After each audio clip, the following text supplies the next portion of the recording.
Welcome back to the show. Now, I was lucky enough last week to be able to go and see the Smashing Pumpkins play at the Port Melbourne Industrial Centre for the Arts, which is one of the new venues in Melbourne that is being used for more of the alternative kind of artists. Now, I have to admit, I have been a big fan of the Smashing Pumpkins ever since I was a teenager, and I'd actually started to deal with the fact that I thought I would never ever see them play live again in Australia. But they were back last week and they did an absolutely fantastic job with their set. I've got to say, I really, really enjoyed it. Now, the venue itself is a kind of interesting venue. If you are going there to see a show, I highly recommend that you either try to get there really early and find a car park, or rely on the shuttle buses, because it is a pretty difficult place to try and find parking. It doesn't have a lot of parking for the venue itself. It is in the middle of an industrial centre. So I guess one of my tips would be perhaps drive around a little bit and have a look and see what factories aren't operating, and try and sneak into one of their car parks if you can.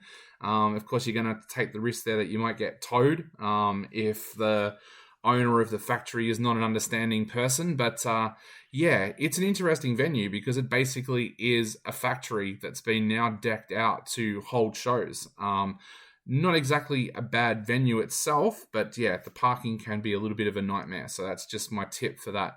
The venue itself, though, and this was pretty interesting because the Smashing Pumpkins were the headliners, but there was other bands like Jane's Addiction, Red Hook, Amyl and the Sniffers playing during the day as well. So it kind of had the vibe of a music festival. There was food trucks and everything like that all there. There was also wrestlers as well as part of all the spectacle of the show.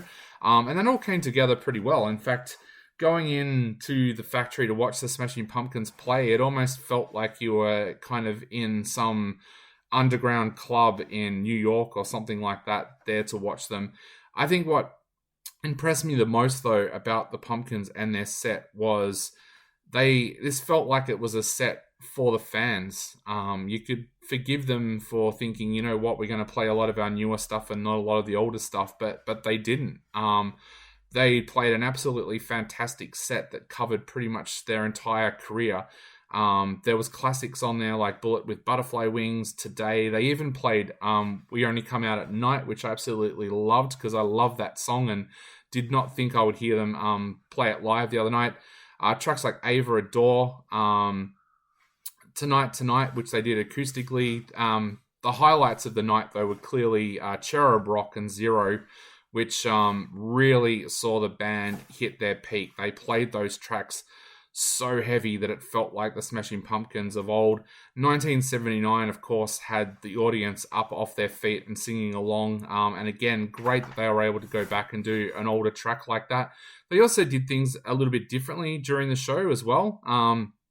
There was times when tracks like Solara felt like you were watching a prog rock concert because they did some kind of experimental parts in the middle of it, and even that worked well. I was looking around me because sometimes if you hear a band do something like that with a track, you see the audience lose interest. I was looking around, the audience were not losing interest. There were a lot of women dancing along, guys were hollering and yelling out, and no one lost their interest at all.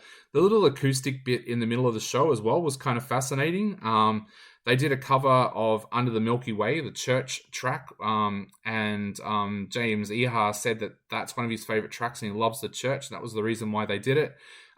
He also did a little comical thing there with Billy in the middle, called the Chicken Salt Rap, because apparently, if you've been watching everything online, James had never come across chicken salt before coming to Australia. So they did a little song called the Chicken Salt Rap, which of course had everybody laughing. Then there was a brilliant acoustic version of Tonight, which just sounded absolutely haunting and stunning in the kind of environment that we're in.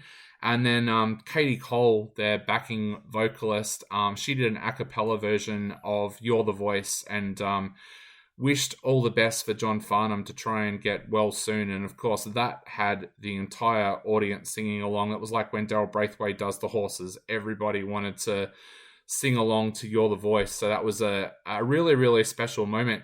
One of the things that hit me all night, actually, through the set was Billy Corgan was paying respects to his fans a lot. He kept on saying things like, I want to thank you for 30, 35 years of great music. And it's like, I kept on thinking, well, hang on, Billy, I should be thanking you for 35 years of great music because you're the one that's provided us with music. But this felt like it was a show that he wanted to do for his fans.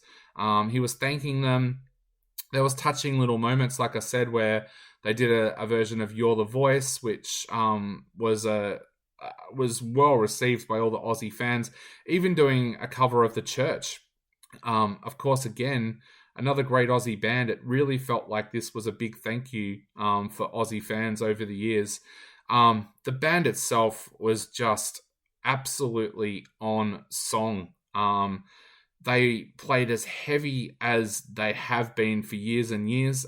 In that kind of venue, there was a couple of tracks, especially Cherub Rock, where you just got hit by this absolutely massive wall of sound. And it reminded me of why I fell in love with this band when I was a teenager. They were probably my second favorite band behind Nirvana when I was growing up. I absolutely loved them. I still remembered I discovered them through like the Triple J Hottest 100s with Cherub Rock, and then when I bought my own copy of Melancholy and the Infinite Sadness on cassette, I remember just listening to it non-stop all the time. I was taking it to school and listening to it on my Walkman, despite teachers saying we shouldn't have Walkmans there and stuff like that, and just absolutely loved it. I've even loved like albums like Adore over the years that I know a lot of fans out there have said, look, it's not their best work, but I've absolutely loved it. So I was really glad to hear them do so many different tracks off so many of their albums. Like I was just looking at it before and thinking just how many of their albums were covered, like the Melancholy, A Tom, Siamese Dream, Adore,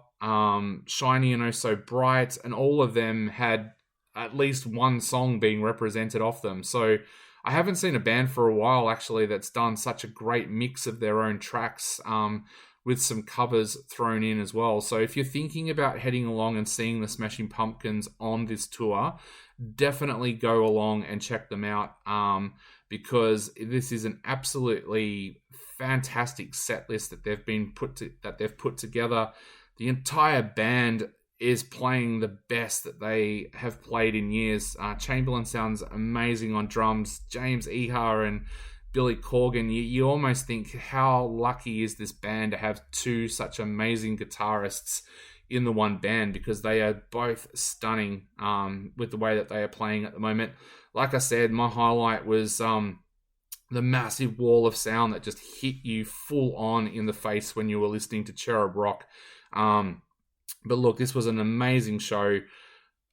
Great mix of tracks, and Billy and James were just absolutely on fire. So if you haven't seen the Pumpkins live, definitely make sure you catch this tour because it was absolutely amazing.